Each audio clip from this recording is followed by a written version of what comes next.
আমার নাম মিশা। আমার বয়স ৪৪ বছর। আমি একজন বিধবা। আমার স্বামী অনেক আগেই মারা গেছেন। আমাদের একটি গহনার দোকান আছে এবং আমাদের আর্থিক অবস্থা ভালো, তাই আমাদের কোনো চিন্তা নেই। আমি আমার শাশুড়ি এবং ছেলের সাথে একটি বড় ফ্ল্যাটে থাকি। আমাদের বিল্ডিংটি গলির শেষ কোণে, তাই এখানে তেমন ভিড় হয় না। বিল্ডিংয়ের পাশেই আমাদের ক্ষেত আছে। আমার ছেলের নাম আরিয়ান। তার বয়স ২০ বছর। সে আমার মতোই লম্বা এবং রোগা। তার উচ্চতা ৫ ফুট ৮ ইঞ্চি। সে কলেজে পড়ে এবং হোস্টেলেই থাকে। তার কলেজ খুব দূরে নয়, প্রায় ১ ঘন্টার দূরত্বে, কিন্তু সেখানকার নিয়ম হলো ছাত্রদের হোস্টেলেই থাকতে হয়। তাদের মাসে শুধুমাত্র একবার শনি ও রবিবার বাড়িতে আসার অনুমতি মেলে। এবার আমি আমার নিজের কথা বলি। যেমনটা আমি বললাম, আমার বয়স ৪৪ বছর। আমি পাতলা পতলি এবং আমার উচ্চতা ৫ ফুট ৬ ইঞ্চি। অনেকেই বলেন যে আমাকে এখনও আকর্ষণীয় লাগে। আমি বেশিরভাগ সময় টপ, শার্ট, ঘাগরা বা নাইটি পরি, আর বিশেষ অনুষ্ঠানেই শুধু শাড়ি পরি। যখন আমি বাইরে যাই তখন মানুষ আমার দিকে তাকিয়ে থাকে। এই কথা আমার কিছু সখীও বলেছেন। একবার আমার ছেলের কলেজ থেকে ডিম্পল ম্যাডামের ফোন এসেছিল। তিনি বললেন যে আমার ছেলে খুব মেধাবী এবং স্মার্টও, কিন্তু ইদানিং সে একটু অসুস্থ এবং চিন্তিত লাগছে। তখন তিনি পরামর্শ দিলেন যে আমি যেন তাকে কিছুদিন বাড়িতে রাখি, যাতে সে রিল্যাক্স হতে পারে এবং পড়াশোনায় আবার মন দিতে পারে। তখন আমি তার কথা মেনে নিলাম এবং আরিয়ানকে বাড়িতে নিয়ে এলাম। আমরা দুজনেই শিক্ষিত, তাই মাঝে মাঝে ইংরাজিতেও কথা বলি। আরিয়ান আসার পর কিছুদিন এইভাবেই কেটে গেল, কারণ সকালে আমি আমার গহনার দোকানে চলে যেতাম, আর আরিয়ান কখনো কখনো নাকে বন্ধুদের সাথে দেখা করতে যেত। আমি জানতাম যে সে সেখানে গিয়ে সিগারেট খায়, কিন্তু আমি তাকে কিছু বলিনি। এক শনিবারের কথা, আমাকে সন্ধ্যায় মহিলাদের একটি অনুষ্ঠানে যেতে হয়েছিল এবং আমার শাশুড়িও সৎসঙ্গের জন্য বাইরে গিয়েছিলেন, তাই আমি বাড়িতে একা ছিলাম। প্রায় সন্ধে ৫টা বা ৬টা বাজছিল। তখন আমাকে কাপড় বদলাতে হতো, কিন্তু আমার লাল সিল্কের শাড়িটা খুঁজে পাচ্ছিলাম না।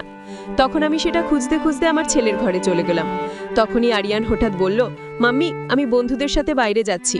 আর তারপর সে তাড়াতাড়ি বেরিয়ে গেল। তখন আমিও তাকে হ্যাঁ বললাম। তারপর আমি আমার কাপড় খুঁজতে লাগলাম। তখনই হঠাৎ আমার নজর পড়ল যে আমার সেই লাল সিল্কের শাড়িটা আরিয়ানের বিছানার নিচে পড়ে আছে। তখন আমি ভাবলাম, আমার কাপড় এখানে কিভাবে এলো? তখন একটু দেরি হয়ে গিয়েছিল এবং আমাকে একটি অনুষ্ঠানে যেতে হতো, তাই আমি তাড়াতাড়ি আমার শাড়িটা উঠিয়ে পরতে লাগলাম। কিন্তু পরতেই আমার কিছু আঠালো মনে হলো। তখন আমি তাড়াতাড়ি শাড়িটা খুলে ফেললাম। তারপর দেখলাম যে তাতে কিছু ঘন দাগ লেগে আছে। এটা কি? আমি ভাবলাম। তখনই আমার বুঝতে বাকি রইল না যে এটা আমার ছেলেরই করা। আরে, আমার ছেলে এমন কেন করলো? কিন্তু সেই সময় আমার বেশি ভাবার সময় ছিল না, তাই আমি সেই শাড়িটা পরে চলে গেলাম। কিছুক্ষণ পরে আমারও কেমন যেন অদ্ভুত ভালো লাগতে শুরু করলো। পরের দিনও একই ঘটনা ঘটে। সকালে যখন আমি দোকানে যাওয়ার প্রস্তুতি নিচ্ছিলাম, তখনই ছেলে বাথরুম থেকে তাড়াহুড়ো করে বেরিয়ে এসে বলল, মা, আমি বাইরে যাচ্ছি। আমিও হ্যাঁ সূচক মাথা নাড়ালাম এবং সে চলে গেল। আমি তখন কাপড় বদলাচ্ছিলাম। তখনই আমার চোখ পড়ল বাথরুমে পড়ে থাকা একটি কাপড়ের ওপর। সেটি দেখেই আমি হাসলাম, কারণ এখন আমারও এইসব ভালো লাগতে শুরু করেছিল। এরপর শুক্রবার আমাকে মহিলা গ্রুপের অনুষ্ঠানে যেতে হয়েছিল। সন্ধ্যার সময় শাশুড়িমা সৎসঙ্গে গিয়েছিলেন এবং আমার ছেলে তার ঘরে ছিল। কিছুক্ষণ পর সে তাড়াহুড়ো করে বাইরে এসে বলল, মা, আমি যাচ্ছি। তখন আমি তাকে যেতে দিলাম।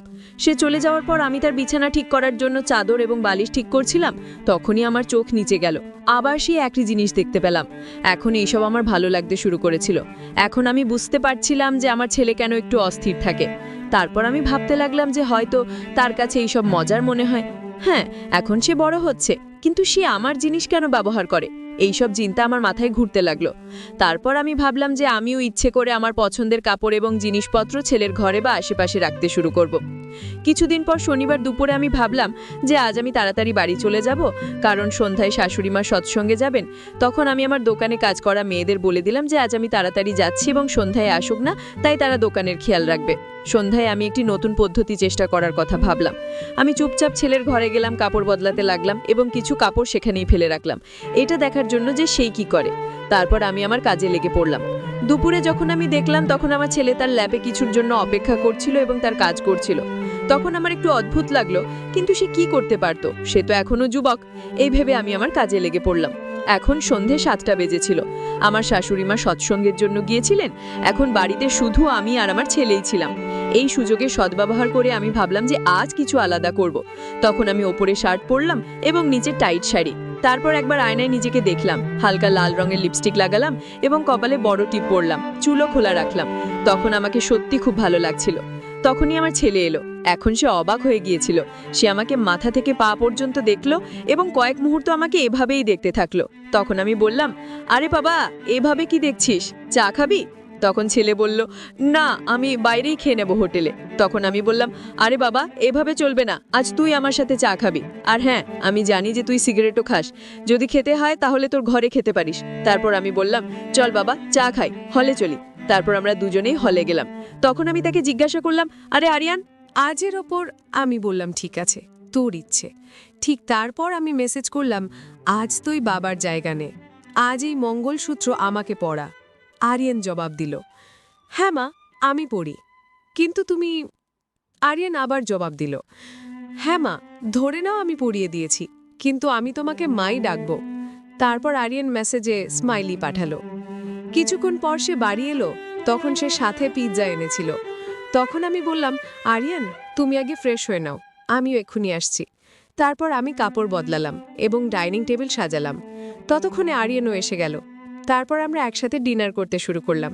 এখন আমরা দুজনেই একে অপরের দিকে তাকাতে লাগলাম। তখনই আমি আমার লম্বা মঙ্গলসূত্র বের করে আরিয়ানকে দিলাম। তারপর আমরা বিয়ার খেলাম এবং আরিয়ানও বিয়ার নিল। এরপর আমরা ক্যান্ডেল লাইট ডিনার করলাম। ক্যান্ডেল লাইট ডিনারের সময় আমাদের হালকা হালকা হাসি, একে অপরের সাথে ধাক্কা খাওয়া গ্লাস এবং মোমবাতির মৃদু পরিবেশকে আরও বিশেষ করে তুলছিল। সম্ভবত বিয়ারের নেশা এখন প্রভাব দেখাতে শুরু করেছিল। তখনই আরিয়ান আমার হাত ধরে হালকা করে চাপল এবং মুচকি হেসে বলল, তুমি জানো, যখন তুমি আমাকে মঙ্গলসূত্র দিলে তখন আমার মনে হলো যে তুমি আমাকে চিরকালের জন্য তোমার করে নিয়েছো। তখন আমি তার চোখের দিকে তাকালাম, যেখানে কিছু না বলার শব্দ ভাসছিল। তারপর আমি ধীরে ধীরে বললাম, আরিয়ান তুমি আগে থেকেই আমার, এতে বলার কি আছে, তুই তো আমার লাল সোনা বাবু, সবকিছু তো তুই। তখন আরিয়ান আমাদের কথা শুনে দুষ্টুমি ভরা ভঙ্গিতে বলল, ভালো লাগছে যে, আমি উঠছি। তখনই আমরা দুজনই হেসে উঠলাম। তারপর আরিয়ান আমাকে জড়িয়ে ধরল এবং বলল, তোমাকে শাড়িতে খুব ভালো লাগছে। তারপর আরিয়ান আমার দিকে মনোযোগ দিয়ে দেখল এবং ধীরে ধীরে বলল, আজকের রাত শুধু আমাদের। তখনই আমি হালকা করে মাথা নিচু করলাম এবং তাকে জড়িয়ে ধরলাম। তখন মোমবাতির আলো, মৃদু সঙ্গীত এবং আমাদের হৃদয়ের স্পন্দনের আওয়াজই এখন আমাদের মধ্যে ছিল। সেই রাতে চাঁদ ও তার চাঁদের আলো ছড়াচ্ছিল, যেন আমাদের এই বিশেষ রাতে সাক্ষী হতে চায়। বাতাসও আমাদের নীরবতায় গুনগুন করছিল। তখন আমি আরিয়ানের কাঁধে মাথা রাখলাম এবং ধীরে ধীরে বললাম, ইস, যদি এই রাত কখনো শেষ না হয়। তখনই আরিয়ান আমাকে আরও কাছে টেনে নিল এবং ফিসফিস করে বলল, কেন নয় মা, আমাদের জীবনও এমনই হবে। এবং তারপর সেই রাত আমাদের জীবনে চিরকালের জন্য বিশেষ হয়ে উঠল। বন্ধুরা, এই ছিল আমাদের আজকের ছোট গল্প। এই গল্পটি আপনাদের কেমন লাগলো কমেন্ট করে অবশ্যই জানাবেন।